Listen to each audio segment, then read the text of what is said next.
on and off the field. He's a young boy. Obviously, he's grown up. He's a mature person now. He was a young boy when he started.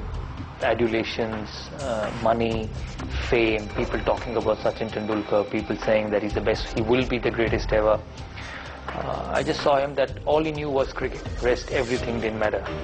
All he knew was that of getting runs, and that comes from the love of the game, because it's very easy when you become so big and so many people are after you, so many things happening in your way.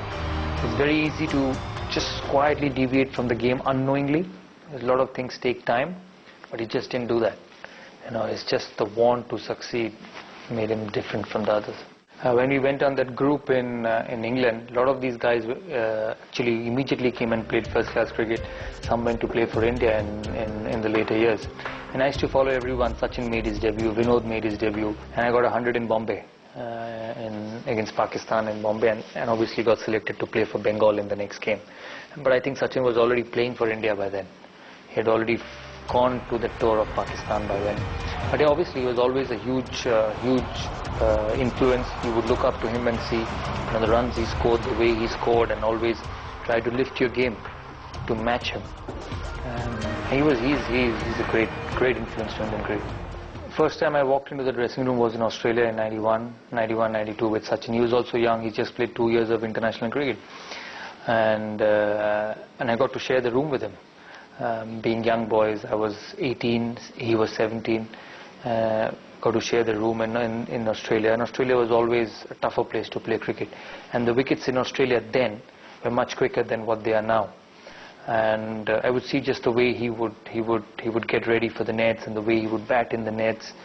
Cricket was much different then. We used to carry 2 bats in our kit bags, 1 shoe. We used to be happy with the pads, a few shirts with no logos.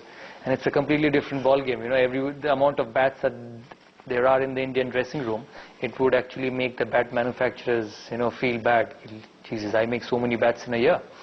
And he would bat in the nets, he would keep bowling. He was a young boy, hard wickets in Australia, and I would follow him. I still remember the 100 he got in Sydney before the Perth Test 100, which I still feel is his best Test 100, because that Perth wicket was quick. And before the 100 in Sydney, he was up the whole night.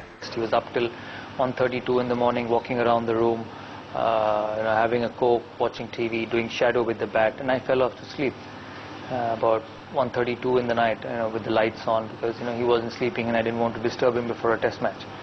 And India was batting. He had to go and bat in the next day. So next day we went to the Sydney cricket ground, and it was the same dressing room which is now. And he wore his pads. He was about to bat at number 6. He used to bat at number 6 for India then. And he went on to sleep on the lunch table within the dressing room. He quietly came and told me that, please wake me up when a wicket falls, but make sure you wake me up, because I didn't get good sleep last night. I need to sleep to concentrate. I said, okay, you don't worry, you rest, I'll wake you up. He went off to sleep, and then he went and got 100 in Sydney, his first Test 100 in Australia. And he got the 100. Then I asked him, and a day later, that why don't you sleep? He said, I just don't get sleep. My adrenaline keeps pumping. I think about the game. I think about the way I want to bat, and my mind doesn't rest. So I keep walking around the room, and I don't get to sleep.